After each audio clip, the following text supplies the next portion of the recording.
So as a reminder, today's session is the Diversity, Equity, and Inclusion and Underrepresented in Medicine Career Panel. Our moderator today is Elizabeth Bonachea, who is the Program Director at Nationwide Children's Neonatology Fellowship, and I'll go ahead and pass it on to her. Welcome, everyone. So I know this is a super busy time of the year. You're all off on the units, helping to support your new trainees, and probably panicking to some extent about the job search. So we hope this is a nice, relaxed opportunity for you to hear from some experts who were in your shoes not too long ago, and discuss their experiences along the job search. We know sometimes it feels a little bit unclear what you should even be concerned about until you're in the thick of the process. So please take advantage of that opportunity to send questions later on down the road as you go on your first and second visits and begin to navigate negotiation. All right, I'd like to introduce my colleagues here. I believe Nicole has some slides to show us. So first up, the fabulous Uche Anani, who is joining us from Vanderbilt, where she's an assistant program director. Uche, say hello and tell us your favorite food. Hello, everyone. Glad to be here. My favorite food, that's hard. But I think I'll stick to my roots and say jollof rice, which is a kind of Nigerian rice dish. If you haven't had it, Nigerian is the best. So that's my favorite. I was gonna say, we're not gonna get into who makes the best, because that could take the entire hour. I know, that's a little contentious. All right, next up.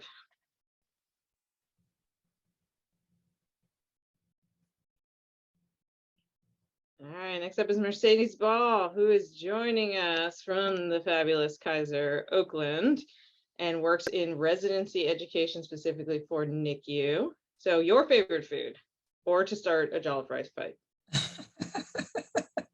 I'm just gonna go with seafood, specifically crab. Excellent choice. All right, and Nicole, who you already heard from, joining us next from the University of Colorado. So it's confusing all of us with our time zones currently. Your favorite food? Oh, my favorite food is hands down Cuban food. Fully support you. All right, we got some votes for that. Speaking of which, we got Michelle Pena, who has recently settled in at Emory in Atlanta. Your favorite food? I will also have to second Cuban food, specifically my grandmother's. I'll answer for you if you don't get your computer going here in a second. How about now? Am I moving now? Still frozen? You're moving on my end. Okay. Can you hear me though? I can, yes. Yes. Okay, great. So I will second Cuban food, specifically arroz con pollo. All right, so my internet is a little unstable, so if I have more problems, Michelle will become the de facto boss. I'll put you in charge. Baton has been passed. The beauty of being on the computer at work where the internet is terrible. So one of y'all just wave at me if it's becoming problematic. So for a second, I'll ask you to just put yourself back in the shoes of this job hunt and just frame for me, and I'll throw this out to some random folks. How did this experience feel different than looking for a residency or a fellowship position? And let's start with Uche. Yeah, no, it's a great question. To be very honest, for me, it was a little unnerving. I was pretty anxious just because I was very familiar with the match process when it comes to residency and fellowship training. So to have to kind of go without a system or algorithm, so to speak, to kind of help determine where I land was anxiety provoking, but at the same time also liberating, because it meant that I could really look for a program that I felt like really would support me. I think for me, I ended up staying at my home program for training, one, for family reasons, but two, because I had a really great mentorship circle and support system in place for what I wanted to do career-wise in terms of my academic interests, which was medical education, neonatal ethics, and kind of clinical research within that realm as well. So I had all of the pieces that I needed here, and it worked out from a family situation as well. But it was definitely anxiety provoking because you didn't really have like a clear, I like to have a plan, and I felt like I was kind of deciding or making that up as I go along, but it was good. How about the same question for Mercedes? I will piggyback and say it was anxiety provoking.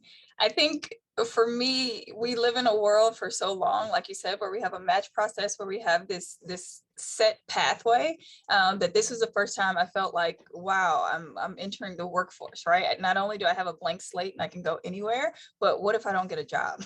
Like, what if that just means I don't, I don't land anywhere? And I grew up working. I worked a ton of jobs even before medical school, but this just felt very different, and it almost felt permanent in a sense. Like I wanted to be in a space where I knew I would thrive, and I heard horror stories of people starting their first job and having to leave within a year or break contracts or different things. And so I wanted to be very mindful of not going down that pathway as well. So it felt a lot more anxiety ridden, and it just felt like there was a lot more riding on the whole process to find the right fit. So Michelle, how did you go about considering, specifically from the DEI lens, where possible places to apply would even be? What sort of thought process were going into your mind compared to maybe during your fellowship? No, thank you for asking that. I think for me, I will say I had a unique job search experience, because not only was I looking for a job position for myself, but I was also doing a dual recruitment with my husband, who's also in medicine. I will say it was really important for me to find a place where I could feel supported personally and also academically. And I think when it comes to, like, when I was thinking about different places, I wanted to be in a place where the hospital was serving an underserved community, where there was diversity in the city I was living in, and also really trying to get a feel in the different places that I went to about the different DEI work that was going on, whether it be at the training level, at the faculty level, at the medical school level. And so that was definitely something that was part of how I marketed myself as somebody who not only was interested in health equity research, but also in DEI work, was something I included in my job talk, and was something that I specifically looked for in my interviews, especially hoping to speak with somebody who was engaged in that kind of work, to really get a feel for the kind of DEI work that was going on at each institution I was applying to. Nicole, anything you want to add, or anything that you found particularly helpful to try to glean? Is this going to be a place that I might be interested in and welcome in? Yeah, so to kind of add on to the different perspectives that we've heard already, I feel like we're all very aware of just how awful some of these program websites can be, where you're kind of looking through them, trying to gather all those nuggets of information that are going to help you decide where you're going to interview out. And I found that, just like in every other kind of road of life so far, extremely frustrating, and spending multiple hours kind of digging through these websites without a lot of substance. And so something that really helped me was trying to identify specific individuals that I could reach out to at the institutions that I had an eye on, and whether I knew them or not. And if I didn't know anyone at that institution, using my networking circles to identify anybody that I could talk to and ask these preliminary questions that Michelle kind of mentioned a few of those already.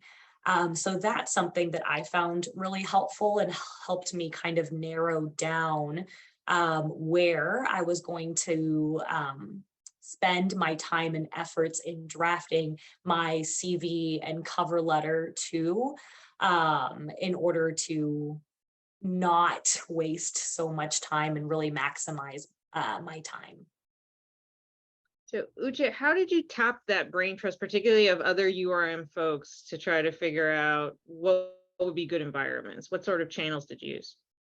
So I think that's a great question. And I actually want to speak a little bit more about that, like, network, like, system as well. I would say for me personally, I didn't feel like I had a very, like, robust network. Like, I had my people that were here at Vanderbilt who had their connections, but I never really felt like I had, like, a huge, like, extension.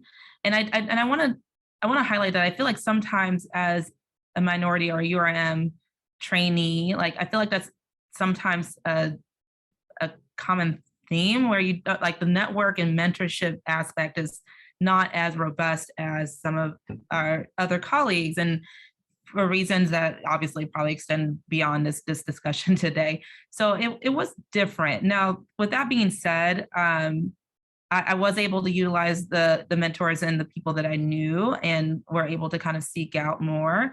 But I think one of the things that I've taken initiative now, having kind of gone through my own experience, is that if there are people who are seeking jobs, I make, especially for minority URiM candidates, like I make it a goal to make sure that I connect you with whomever I know, because I recognize how like vital that was when it came to the job search for me. Yeah, so I want to put a plug again for all of us as resources for all of y'all, and then we'll talk at the end about some organizations that are also going to be very helpful to y'all if you feel similarly that your network is a lot thinner than you would hope. Let's mix it up a little. Michelle, anything you want to add as far as where you find folks to talk to? Yeah, I would say using different, I felt similarly that it's really hard to gauge through websites and you may not know people specifically, but I will say networking through organizations like TECaN, through ONTPD, through PAS, it was actually really helpful to then find somebody that at least knows somebody that had experience at different institutions and really try to gauge what different people's experiences have been at different institutions, recognizing that obviously everybody's lived experience is different. But I did find trying to use networking circles to be really helpful, whether it be formal ones or informal ones. And I will say, I really advocating and I think hoping to see that an institution will match you to meet with a URiM faculty member, I think was also really helpful and important part of the process for me, to meet with someone who is faculty there that I may not know, but can sort of jump in and give their experience and share their experience, I think was really helpful. And there were times where there were some institutions where that wasn't possible, and division chiefs may say, this is actually, the diversity in my division is actually a big challenge that I have honest conversations about the state of diversity and the challenges in specific institutions, I think was also a helpful conversation to have, to really know what you're getting into and go eyes wide open into whatever situation you're going into. And so I think trying to get a lay of the land, use the resources that you have and trying to meet with whomever is available, I think was really helpful for me in my process. All right, Mercedes, a question for you. So in this process, a little different from ERAS, you don't have the boxes to say, this is my identity, this is, how I would describe myself. So did you consider putting any of that stuff into your cover letter? How did you open that door to say the connection with URiM folks was really important because of my identity? That's a really great question, and I will be very transparent and say that I struggled with that as a challenge in this whole process, because there's a part of you that feels like you potentially may have less advantages, right? You may get less interviews, you may be less desirable if you're really straightforward about that. And then there's the other part of you that wants to, of course, be proud and let it be known that this is important to you and that this is going to be one of your goals at whatever institution you land. So I think in the beginning, I was very nervous, and I don't think that I highlighted any of that in terms of cover letters or anything like that. Clearly, some of my work, even in fellowship, probably highlighted some of that, but I didn't overtly highlight it until I was there for an interview and spoke to the department verbally. Nicole, how about you? Same question. Yeah, difficult question for sure, and something I also quite struggled with, and remember drafting so many drafts of cover letters and trying to meet with mentors and asking, do you think this is coming off too strong? Do you think, you get a weird taste in your mouth when you're reading this letter? At the end of the day, I did end up putting some of my thoughts and feelings regarding this topic in my cover letter. What I would probably say is that it's going to come up, whether it's in your CV or whether it's in your cover letter. I think all of us have a passion for this line of work, and it shows. It shows whether we put it in our cover letter or whether it's in our CV. And it will show whenever you are asked questions during your interview on what comes forth as what you're passionate about and what you're not passionate about. And so at the end of the day, this was a big part of where I see my career going and what I wanted to dedicate some of my faculty time to. And so at the end of the day, I did end up placing it in my cover letter because I wanted to be kind of upfront and kind of give them the forewarning that I want these kind of questions and conversations addressed on my interview day. Michelle, how much opportunity were you given to discuss what your interview day could look like before you were actually there? That's a good question. Let me think about that for a moment. I will say, I'm trying to remember. I know, so you send out your cover letters, and then actually, now that I remember, actually in my cover letter, I did mention like, you know, I would have like a paragraph as part of my cover letter that was like specific to each institution. And in each of the paragraphs that was specific for the institution, I would list like 2 or 3 people at that specific institution that I was interested in working with. And so really made an effort to try to be thoughtful about the person that, or people that I included in that paragraph that would overlap with my interests. And then I would say probably, I don't remember explicit conversations about, I'm trying to remember. I mean, maybe I had an email or 2 from a place where they would ask me if I wanted to meet with specific people, but oftentimes I feel like I would have my, phone call with the division chief. There I would share my interest in the place, and I probably would have shared people that I was interested in working with again. And so that would probably be the primary place that I would have shared people that I would have been helpful to meet with. And then as, drafts would go back and forth about, the interview day, perhaps there may be an opportunity to give there, but I can't remember it specifically, but I do remember like specifically somebody asking me for feedback, but I do remember specifically giving names in the process early on. How about you, Shannon? Do you have an opportunity to ask to meet with people either specifically by name or even say, I want to speak to other Black physicians, other URM physicians when I'm there? To be honest, for the places that I had interviewed, I kind of already knew like kind of at least from a representation standpoint, kind of like the makeup of the division, and felt that it was a good mix in terms of diversity. So I didn't explicitly seek out to meet with people, but I was able to meet with a lot of like URiM, like faculty at like dinners or lunches. I specifically kind of focused my kind of interviews with people on like interests of mine, specifically neonatal ethics and counseling and prenatal consultation and fetal care.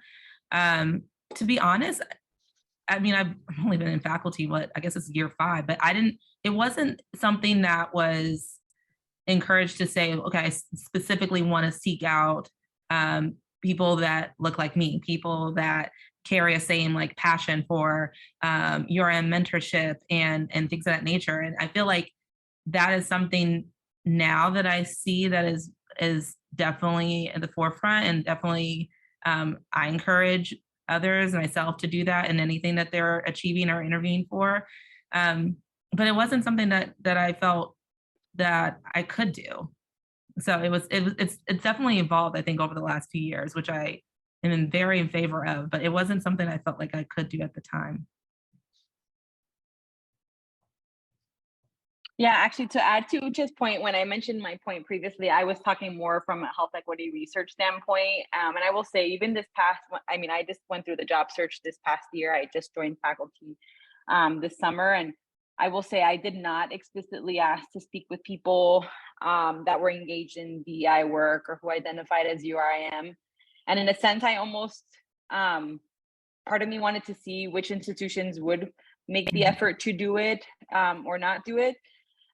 However, I think in hindsight, I do wish I would have been more proactive, because for a place or two that didn't set that up, I wonder if it would have been helpful and would have I sort of missed out on that dimension of that perspective of the place. And I think being proactive would have been a helpful thing to have done ahead of time in trying to gauge support for DEI work, but then also just support as a URiM faculty member and the resources and the community available there to support faculty, and especially early career faculty.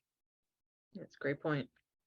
Now I'm going to turn to a slightly negative tenor, and we're not naming names. This is recorded, but I'll throw out to anyone. Was there any experience during your interview process that felt uncomfortable? It felt laden with bias. It felt microaggressive, that you would want other folks listening to this to just be prepared this could happen and think about how you might respond or navigate it? Feel free to say it was glorious. I mean, I won't say it was glorious. And I can't really say there was anything overt that stood out, but for like places that maybe I interviewed at that I maybe know colleagues who've interviewed at that same place too, like I felt like the experience was different. Like it wasn't as welcoming or like excited. So that there was nothing that very specific, but it just kind of felt a little like subdued. So I'll say that. I'll say that, oh, go ahead. No, go ahead. Although I can't recall anything overt, I will say more kind of micro comments and kind of insertions here or there. For example, like I'll bring up some of the work that I'm doing around implicit bias curriculum development, and comments like, oh yeah, the hot topic now, or do you think this will get used? Do you think this, you're using your time effectively? How are you going to get this published? Do you think this will get published? So more questioning questions like that than kind of overt challenges are what I tended to face on some of my interviews. I think my most kind of memorable or striking experience was being at a place interviewing and doing the tour. And one of the nurses kind of said, oh, who is this? Because I'm working with two of their other neonatologists. And they're like, oh, this is one of our candidates. And she goes, oh my gosh, I'm so happy that you guys are looking to diversify the group. And I was just like, in that moment, it's like, well, what do you say? Like, I mean, I'm happy that you are too, but this is, it's just kind of weird to bring up in that moment. And it brings up those feelings and emotions of whether or not you actually got this interview just as a URiM potential faculty. So I think it was kind of, I think she meant it in a positive light, I think. But it just was one of those things that sat with me and made me feel a little uncomfortable and awkward, and definitely questioned my position in terms of, why I even received the interview. So I think this opens the door to a conversation around, imposter syndrome, or feeling like, diversity candidate is something that's in the back of our minds all the time. Does anybody want to?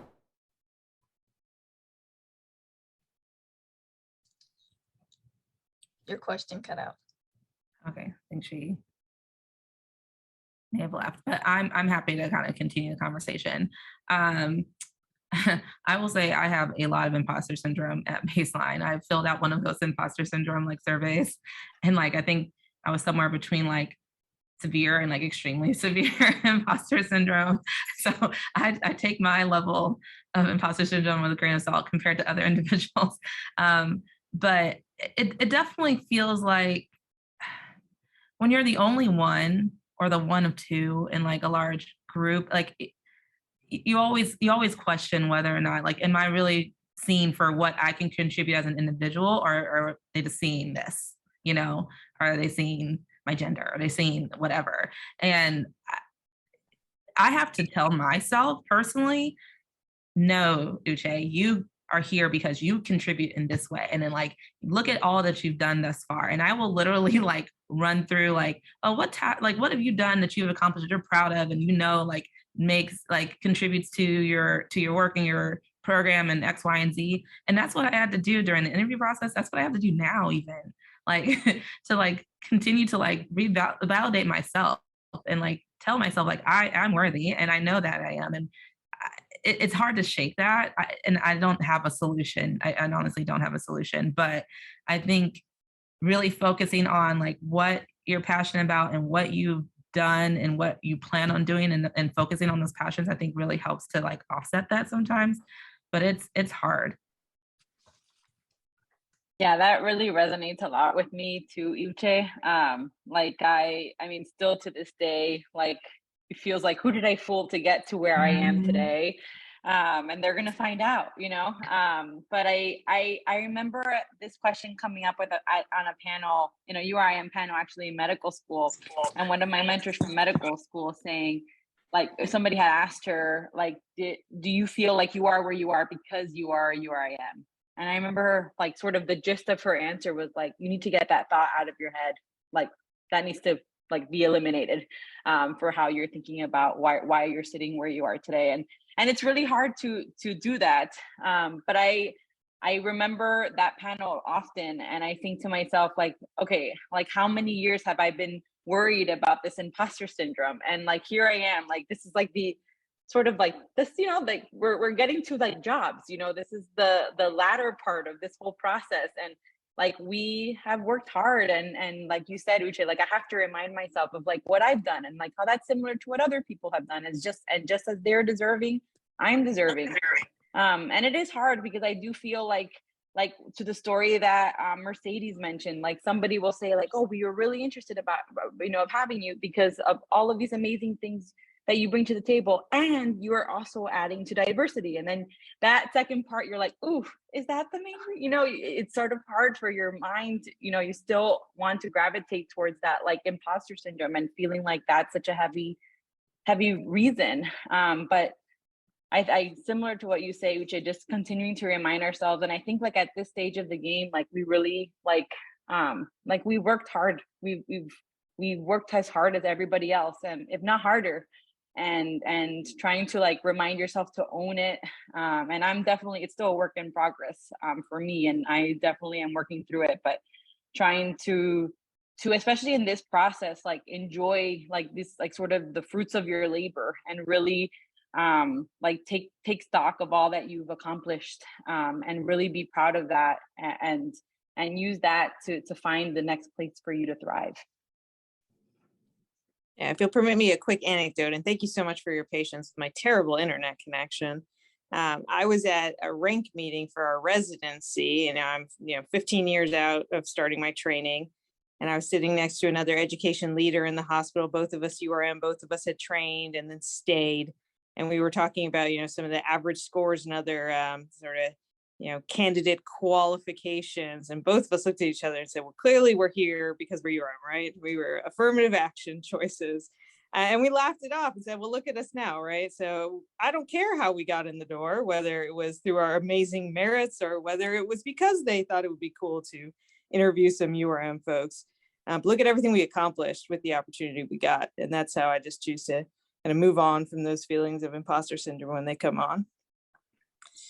Okay, so as you were at these interviews, and thankfully faculty interviews seem, despite COVID, to be in person for the most part, how did you suss out issues around culture? Because you're specifically talking to folks who were like the last cohort of in-person interviews for fellowship, but some junior fellows who are interviewing have only done virtual interviews.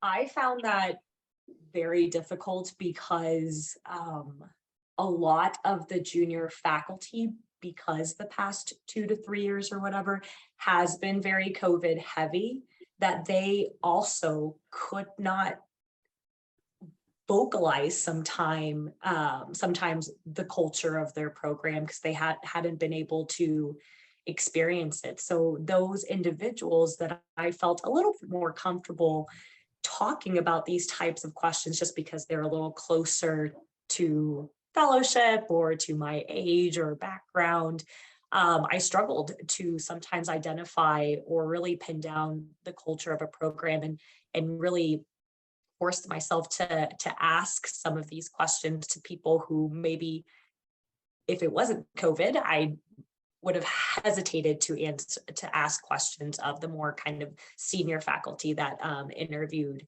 me. Now, that being said, something that was really important to me was asking the same type of question regarding culture to everyone who interviewed me to get different perspectives and see how they kind of matched up and differed. Like, no one's going to leave an interview like, hey, these are what the questions that Nicole asked me. Did she ask you the same thing? Oh my gosh, like she has no diversification of her questions. Like, no one's going to do that, right? But it was very important to me to hear the different perspectives and answers to the same questions and see how they compared or whether they had any oomph behind their answers.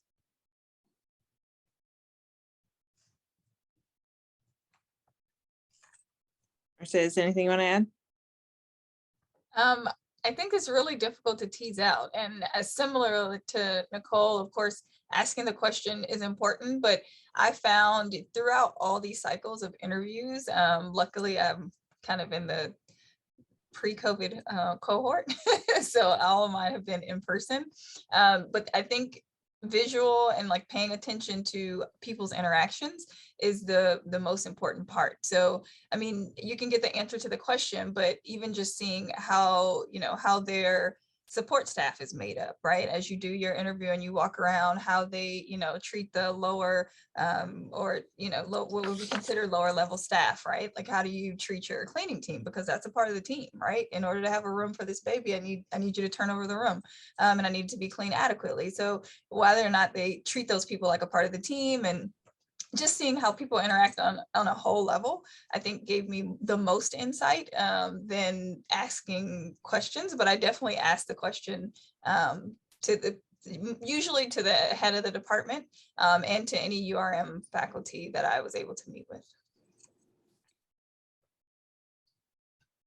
All right, now I want to be clear, we have a group here that is very passionate around URM mentorship and DEI mentorship, and there is absolutely no obligation, no matter who you are, to focus on your, you know, personal academic time in these spaces. It's wonderful if you do. It's wonderful if you're passionate about bench research. It's wonderful if you do QI. For those who were interested in having time and resources for DEI and for URM mentorship, how did you go about asking these questions of chiefs and other leaders?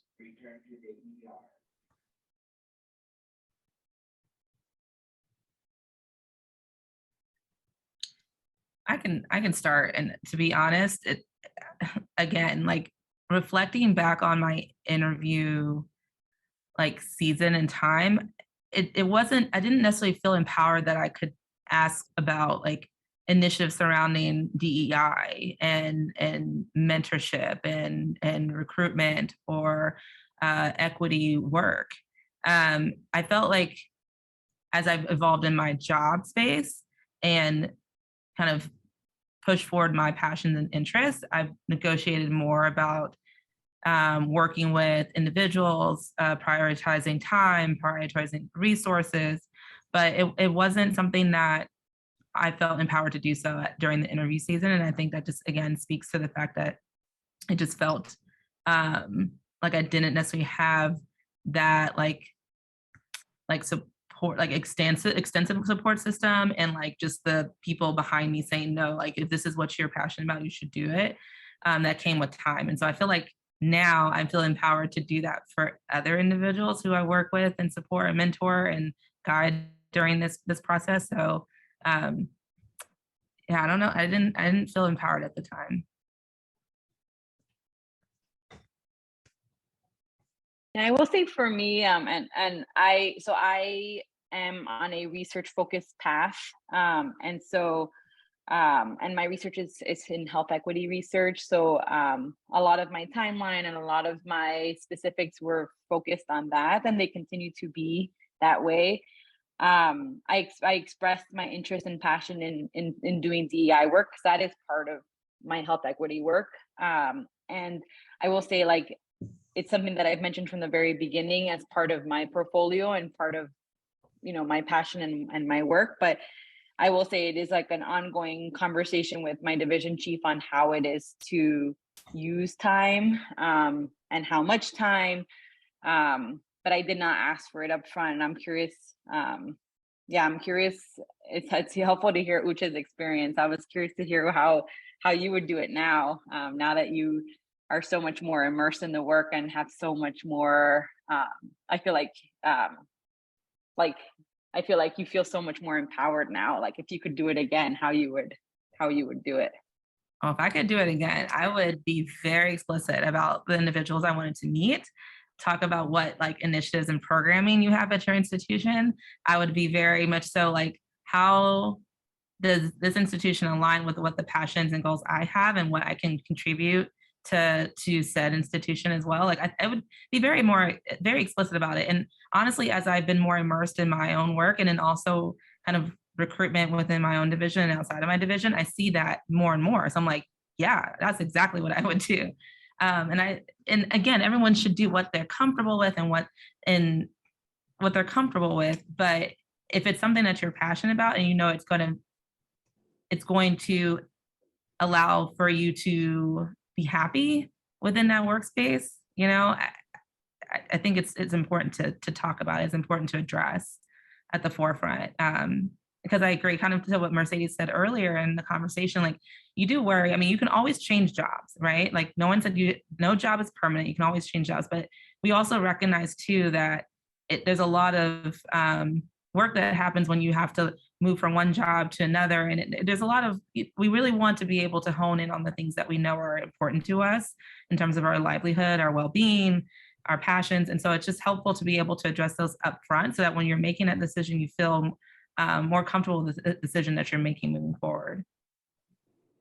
No, I think, you know, the conversation that Michelle and Uche are having is very telling, right? This is hard. And we've never had to do something like this before. And then all of a sudden they're like, okay, go find a job. And you're supposed to start these conversations and navigate these conversations, which is probably why I'm so passionate about this job search series and keeping it going, because most of us have not had career development in this realm, where someone has sat us down and we've gone through a training on how to navigate these conversations and how to start these conversations.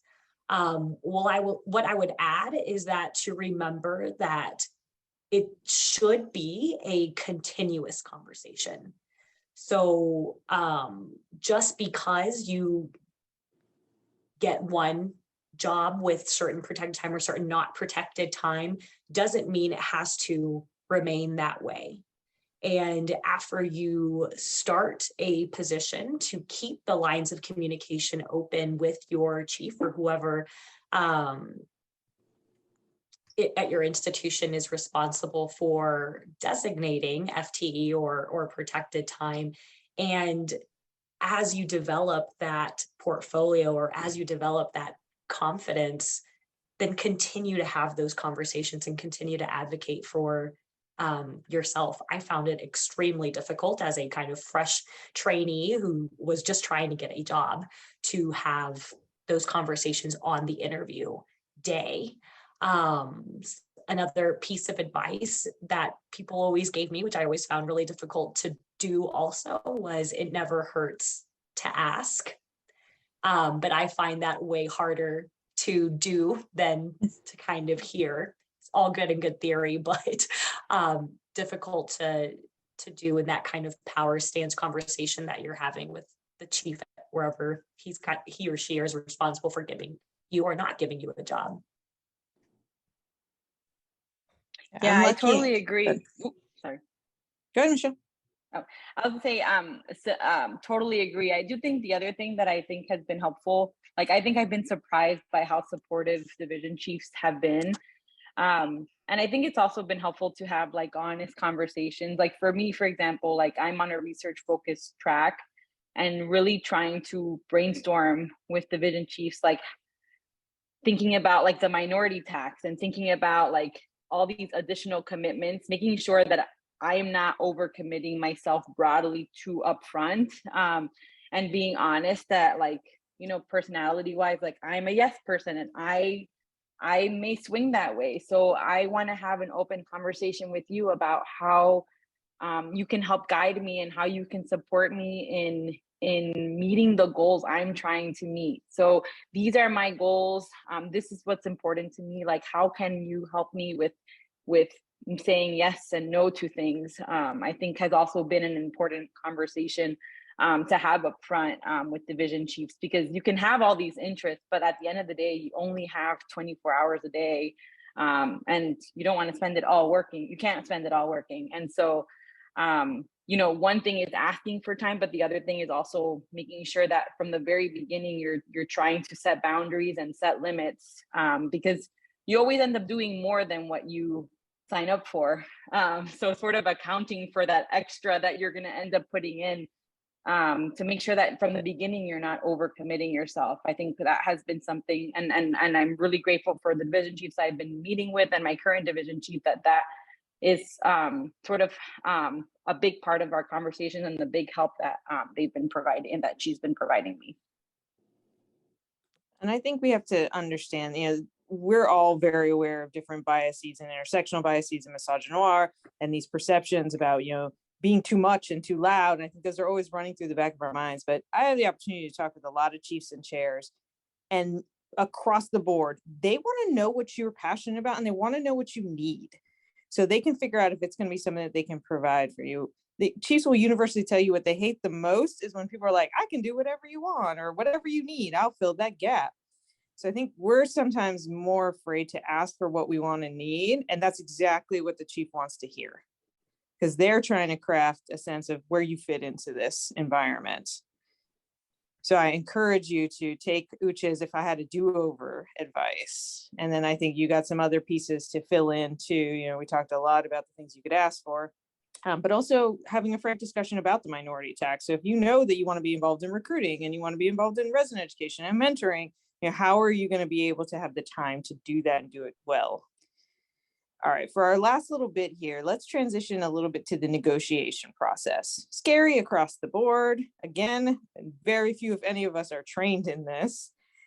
Did you feel like being a URiM physician played into your ability to negotiate, and what advice you did or didn't get in the negotiation process? I think as important as being a URiM faculty is also being a female, right? Like you kind of have both sides of that. And I think the best advice that someone gave me going into this was that it's just money and they can always say yes and they can always say no, right? And the other thing that one of my friends told me who's in tech is like, they always have more money. So like negotiating that. And then I think the other big piece of that advice is realizing that your package is not just money, right? So sometimes you can leverage time. Sometimes you can leverage things like vacation. You can leverage how much of your research time or how much of your protected time is focused on, you know, whatever initiatives you're passionate about. And you can negotiate, you know, how much research versus clinical time you do. So there's other ways to kind of put together your package and really negotiate everything. So I think remembering to look at all of the fine print and think about what's most important to you, right? Because at the end of the day, we can all talk about a number that makes sense to us.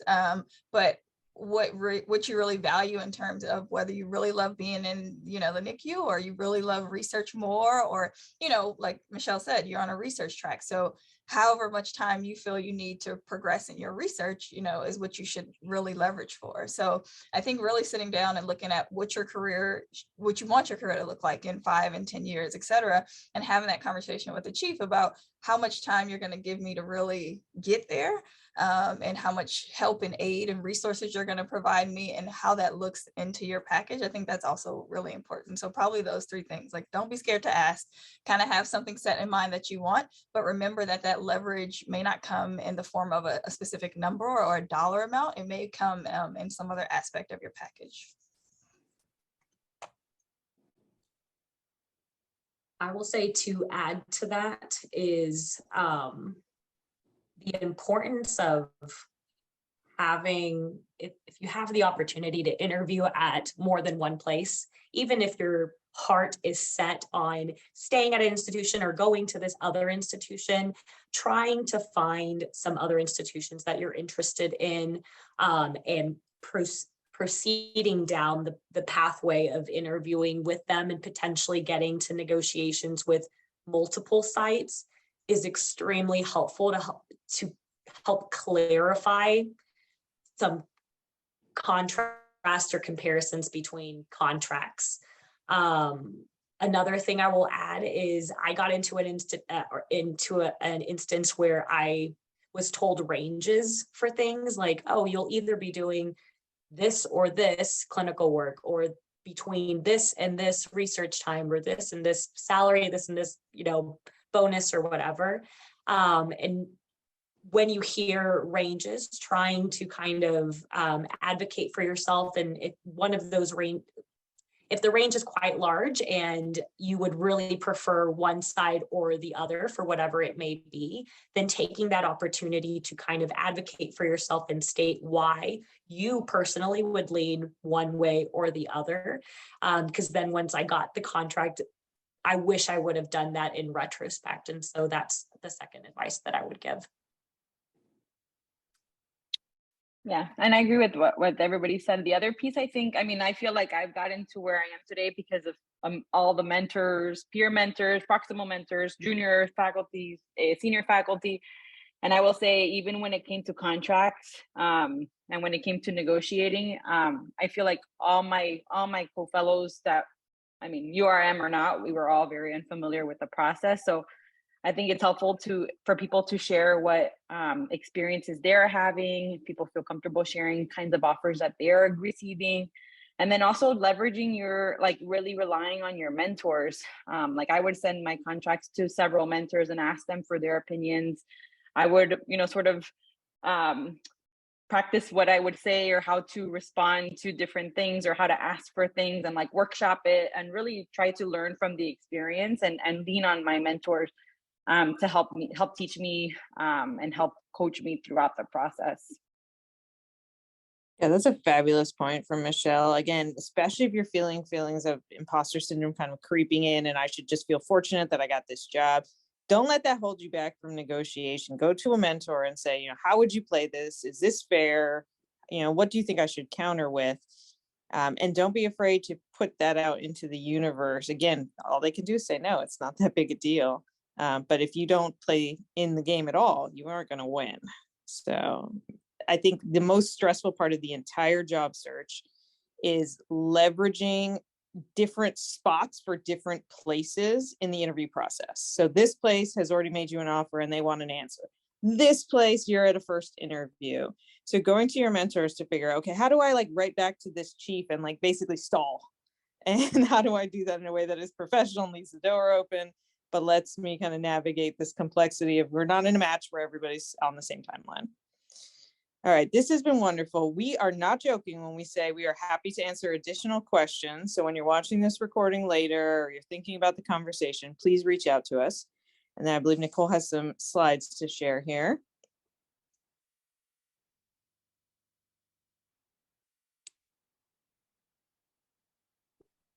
Hold on one second. New computer, figuring it out.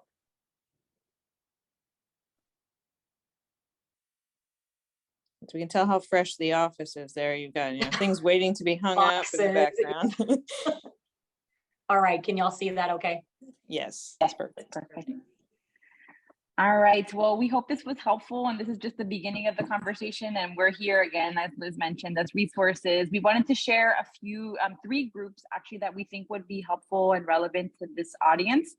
So the first one is our TECaN Equity and Anti-Racism group. And this specifically is a TECaN interest group that was designed to share ideas, best practices for NICU equity and anti-racism projects and initiatives. We've been working on facilitating collaboration and networking across the country, sharing webinars and equity-focused work in real time, and working to apply an equity lens to all our TECaN initiatives. We've been having several collaborative efforts through the ONTPD, including this one, as well as through the Neonatal Justice Collaborative. If you'd like to join our group, we have an active Signal group. You can use the QR code there to join, where we have active chats. And then if you'd like more information, feel free to email me at the email provided below. So brand new organizations we were talking about, felt like our networks were very small. So what we wanted to do is make an impact for those coming up next. So we are creating a focus group within the section of neonatal perinatal medicine. So just like we have TECaN and WeCan, or formerly known as Kick the Can group, and WIN for women in neonatology, we now have representation and equity in neonatology. So the focus is specifically around building community, mentorship resources, and connecting folks across the country in terms of URiM physicians and allies accomplices. So we will have our second meeting coming up here in September. And then for those of y'all that might be at the AAP-NC, we look forward to meeting in person.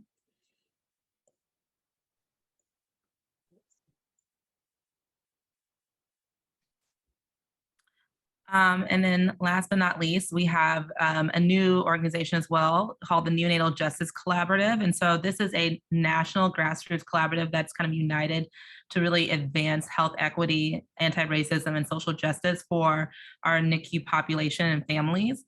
And so right now we are starting small groups of neonatologists and trainees, as well as other individuals who are involved within neonatal care, who are focusing on doing action-oriented research, advocacy, and medical education and workforce diversity to really support and empower our families and NICU patients. And so just to highlight a couple of upcoming events that are happening for our research work group, there's a work in progress session. The first meeting is coming up. It's Wednesday, September 21st at 2:30 Eastern time. And it's an opportunity for people who are working on health equity research within their institutions to essentially sit in and provide and receive constructive feedback and help in terms of advancing your goals within your research.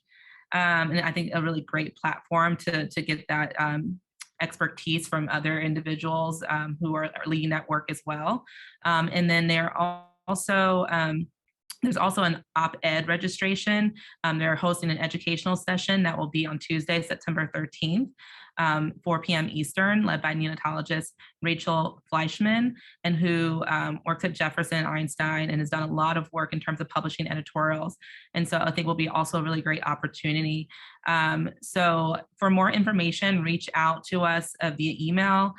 You see the email here listed.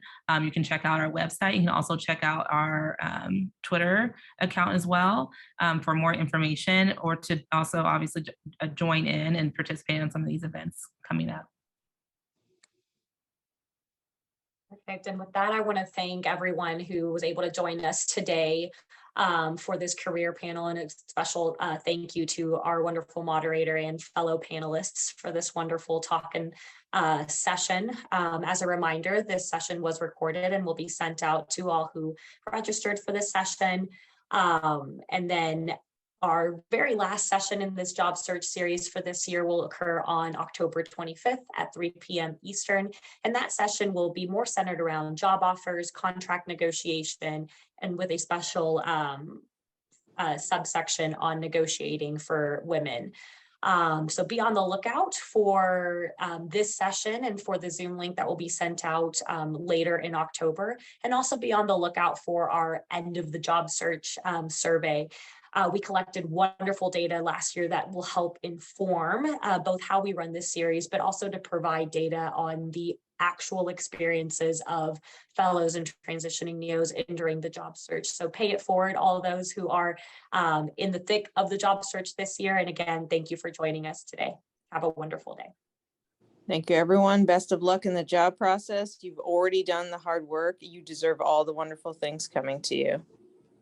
Take care. Thank you to the panel.